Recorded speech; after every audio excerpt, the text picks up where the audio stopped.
La Minute Papillon, une série documentaire réalisée et présentée par Aurélien Ossé.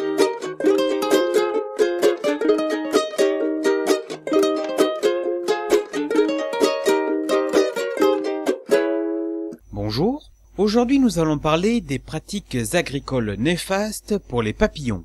Il n'est pas rare de se demander où sont passés les beaux papillons, et pas seulement, et particulièrement à la campagne. Nous le savons, les chenilles et les papillons souffrent des activités humaines, dont de certaines pratiques agricoles, comme la monoculture, le remembrement agricole, le drainage, les girobroyages, ou encore les cultures de plantes OGM. La simplification des paysages agricoles touche les populations d'abeilles, comme le démontrent de nombreux travaux de recherche, mais aussi les populations de papillons. Cette simplification a mis fin à la composition originale des campagnes, qui étaient autrefois composées de différentes parcelles, petites ou grandes, avec différentes cultures, et surtout séparées par des haies, des fossés, avec des zones humides, et puis éventuellement des mares. Cette simplification se caractérise ainsi principalement par une monoculture sur des parcelles de plus en plus grandes, elle-même synonyme d'une floraison simultanée dans un laps de temps très restreint. Elle appauvrit la biodiversité de la zone de butinage et dégrade sa qualité. Par exemple, il faut savoir que d'immenses champs de blé n'apportent rien en termes de nectar et de jus sucré, ni aux papillons, ni aux abeilles, ni aux autres insectes pollinisateurs. Ainsi, dans des zones de grande culture, comme par exemple le bassin parisien, des espèces comme le gazé ou des mélités ne s'observent plus depuis plusieurs années maintenant. Les modes d'agriculture classiques, conventionnels et intenses, conduisent souvent au drainage et à l'assèchement des zones humides. La disparition de zones marécageuses, notamment en Europe orientale, induit, il faut le savoir, la disparition d'un certain biotope et donc d'une certaine biodiversité. Ainsi, par exemple, la régression de l'azurée de la sanguisorbe est liée à celle des prairies humides et de la plante hôte, la sanguisorbe officinale, et celle du mélibée à celle de sa plante nourricière, à savoir la mollinie. L'arboriculture et la viticulture intensive ont dégradé l'habitat du papillon l'ermite.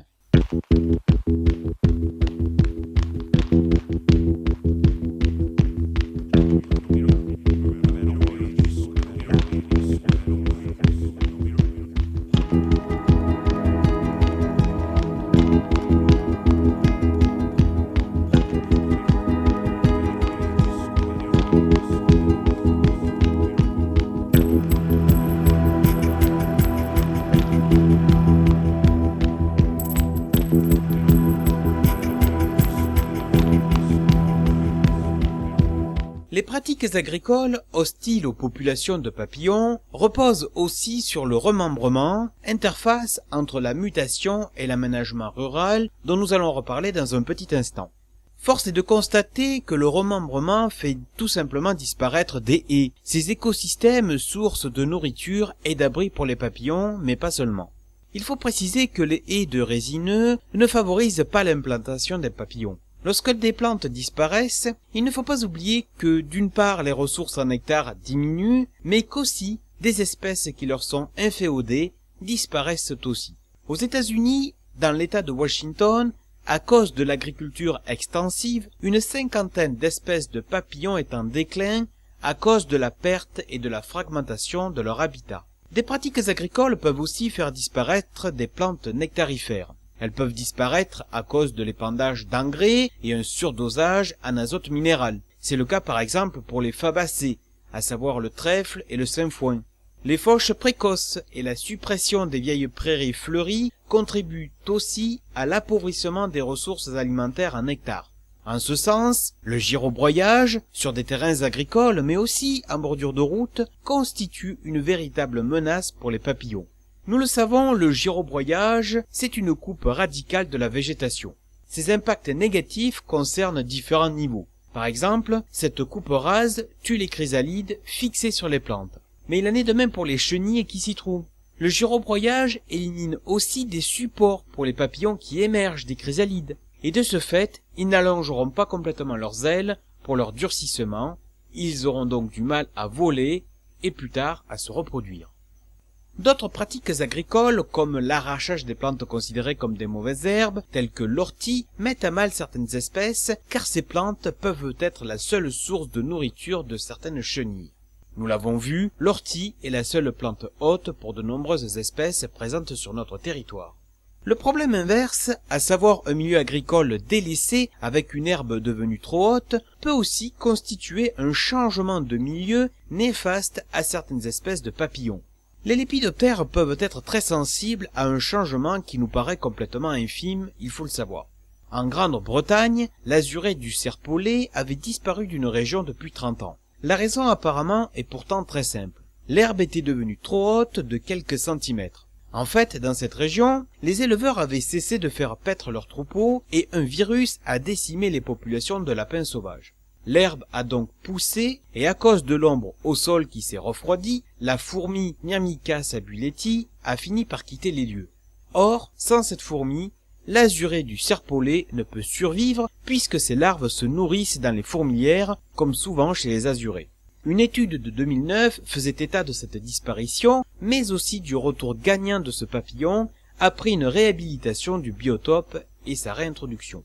En France, l'hermite, une des espèces les plus menacées, souffre de l'abandon du pastoralisme, une méthode d'élevage ovin qui préserve la flore dont il se nourrit.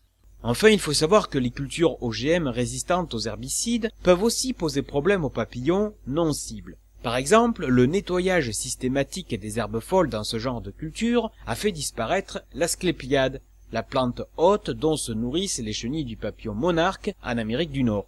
De ce fait, cette mutation du paysage, cette mutation des cultures, a impacté notablement la population du monarque.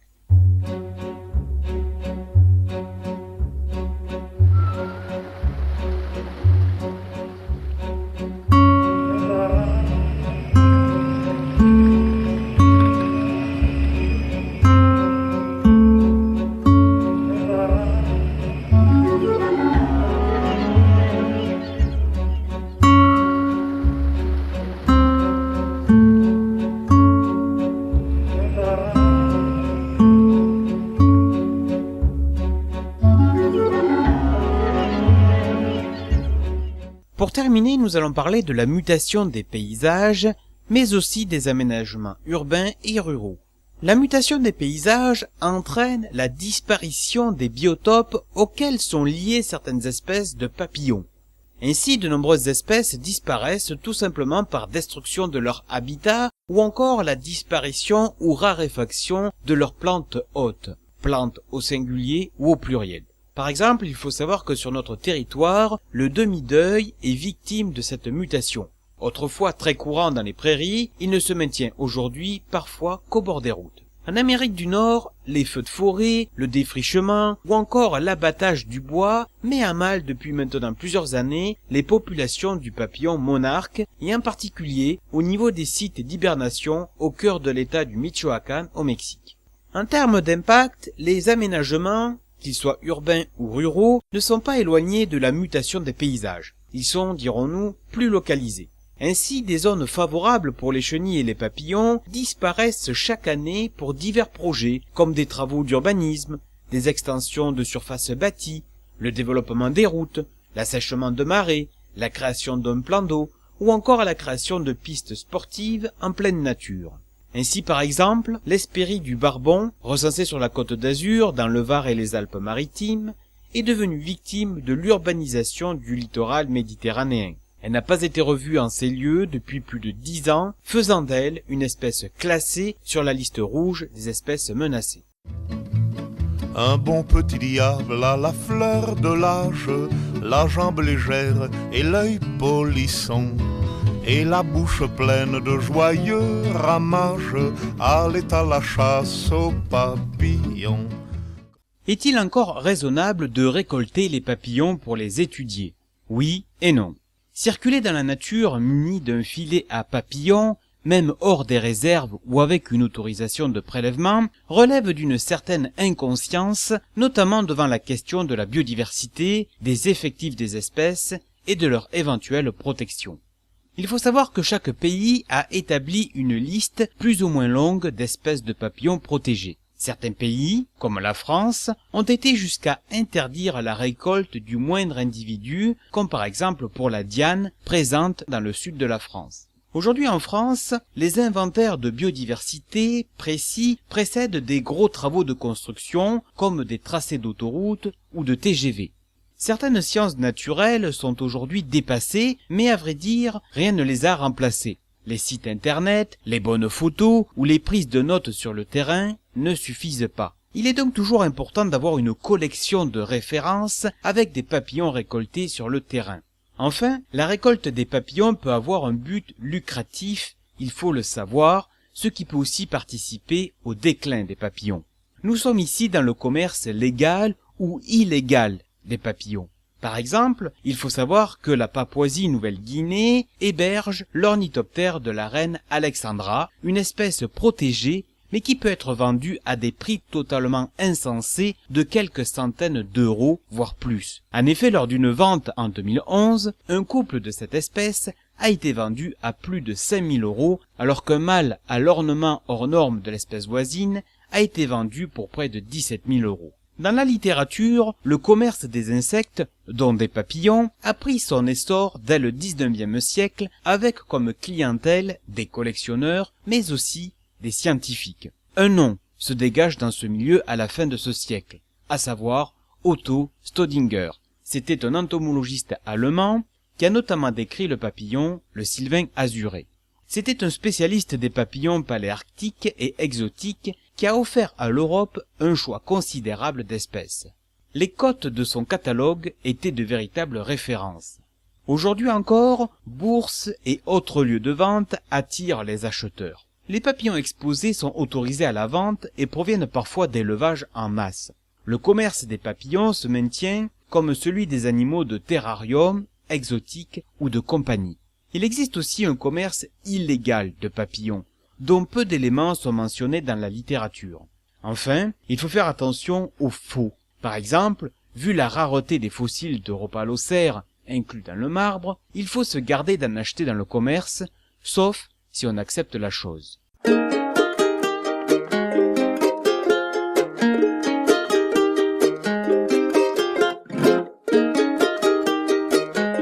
La Minute Papillon, une série documentaire réalisée et présentée par Aurélien Ossé.